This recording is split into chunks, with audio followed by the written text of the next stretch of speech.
អ៊ីរ៉ង់និយាយថានាវាមុជទឹកខ្នាតតូចរបស់ខ្លួនត្រូវបានដាក់ពង្រាយទៅកាន់ច្រកសមុទ្រ Hormuz ខណៈដែលអ្នកជំនាញពន្យល់ពីការគំរាមកំហែងងាយនឹងត្រូវគេរកឃើញអ្នកវិភាគការពារជាតិនិងជាអតីតមន្ត្រីសង្គ្រាមនាវាមុជទឹកនៃកងទ័ពជើងទឹកអាមេរិកប្រាប់ Fox News Digital ថានាវាមុជទឹកទាំងនេះប្រឈមនឹងកម្រិតបង្កនៃប្រតិបត្តិការដោយ Emergency Fox News ចេញផ្សាយថ្ងៃទី13 ខែឧសភាឆ្នាំ2025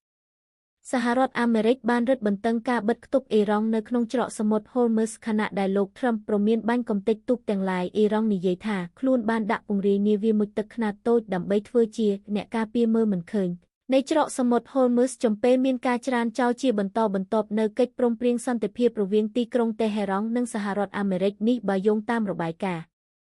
ការអះអាងអំពីការដាក់ពង្រាយនេះបានកើតឡើងខណៈដែលក្រុមអ្នកវិភាគលើកឡើងថាទោះបីជានាវាមុជទឹកខ្នាតតូចប្រភេទ Yader Class របស់អ៊ីរ៉ង់អាចគំរាមកំហែងដល់កងទ័ពជើងទឹកអាមេរិកក៏ដោយក៏ចម្ងាយបាញ់កម្លាំងកងទ័ពនិងភាពធន់ដែលមានកម្រិតរបស់នាវាទាំងនេះនឹងធ្វើឲ្យឥទ្ធិពលយុទ្ធសាស្ត្រជាក់ស្ដែងត្រូវចុះខ្សោយការដាក់ពង្រាយនាវាមុជទឹកនេះត្រូវបានសង្កត់ធ្ងន់ដោយ Bloomberg និងរាយការណ៍ដំបូងដោយទីភ្នាក់ងារសារព័ត៌មានពាក់កណ្ដាលផ្លូវការថាស្នឹម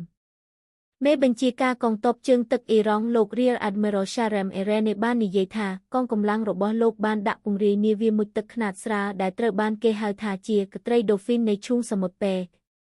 អ៊ីរ៉ង់ស្វែងរកការគាំទ្រពីលោកពូទីនខណៈដែលការចរចាជាមួយអាមេរិកទទួលបរាជ័យហើយការប្រជុំមុខដាក់គ្នានៅ Hormuz គំរាមកំហែងដល់លំហូរប្រេងសកលទីក្រុងតេហេរ៉ង់ក៏កំពុងស្វែងរកការពង្រឹងការគ្រប់គ្រងរបស់ខ្លួនលើច្រកសមុទ្រនេះផងដែរដោយបច្ចុប្បន្នបានកំណត់វាជាតំបន់ធំជាងមុននេះបើយោងតាមការរាយការណ៍របស់ Reuters លោក Tom Shigott អ្នកវិភាគការពារជាតិបានប្រាប់ Fox News Digital ថាពេលវេលានឹងមានកំណត់ប្រហែលជា2ថ្ងៃយ៉ាងយូរបំផុតចំពោះការដាក់ពង្រាយនាវាអ៊ីរ៉ង់នេះអតីតមន្ត្រីកងទ័ពជើងទឹកអាមេរិករូបនេះក៏បាននិយាយដែរថានាវាមុជទឹកដើរដោយម៉ាស៊ីនឌីសែលអគ្គិសនីខ្នាតតូចទាំងនេះប្រឈមនឹងឧបសគ្គប្រតិបត្តិការជាមូលដ្ឋានមន្ត្រីអតីត CENTCOM ព្រមានថាអ៊ីរ៉ង់ចាប់ថាមពលពិភពលោកធ្វើជាចំណាប់ខ្មាំងជាមួយនឹងកុសបិនអាក្រក់យានៃគ្រាប់មីនក្នុងច្រកសមុទ្រ Hormuz លោក Shigott បាននិយាយថាប្រសិនបើពួកគេដំណើរការម៉ាស៊ីនឌីសែលដើម្បីបញ្ចូលថ្មវានឹងបង្កើតសំឡេងដែលអាចរកឃើញបានបំពង់ខ្យល់ Snorkel របស់ពួកគេដែលងើបផុតពីទឹកអាចត្រូវបានរកឃើញដោយរ៉ាដានៅលើយន្តហោះល្បាតរូធម្មភាគចក្រ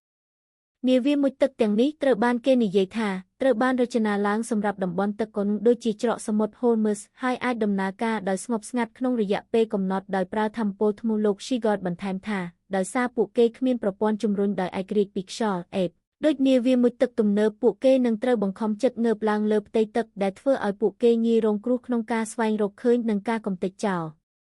កងទ័ពជើងទឹកអ៊ឺសត្រូវបានគេនិយាយថាជាអ្នកប្រតិបត្តិការតែមួយគត់លើនាវាមុជទឹកប្រភេទនេះលោក Shigott ព្រមានថាទោះបីជាវាអាចគំរាមកំហែងដល់នាវាពាណិជ្ជកម្មឬដាក់គ្រាប់មីនក៏ដោយប៉ុន្តែលោកមិនចាត់ទុកវាជាការគំរាមកំហែងធ្ងន់ធ្ងរដល់នាវាចម្បាំងអាមេរិកឡើយ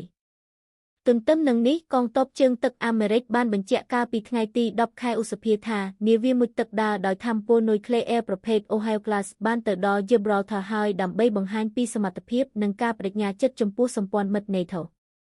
បច្ចុប្បន្នច្រកសមុទ្រ Hormuz នៅតែបន្តបិទជិតដែលធ្វើឲ្យចរាចរណ៍នាវាដឹកប្រេងពាណិជ្ជកម្មត្រូវបានកាត់ផ្តាច់ចំពេលមានសកម្មភាពយោធាបន្តបន្ទាប់និងការបិទគប់កំពង់ផែអ៊ីរ៉ង់ពីសំណាក់សហរដ្ឋអាមេរិកប្រធានាធិបតី Donald Trump បានអះអាងថាកងទ័ពជើងទឹកអ៊ីរ៉ង់ត្រូវបានកំទេចទាំងស្រុង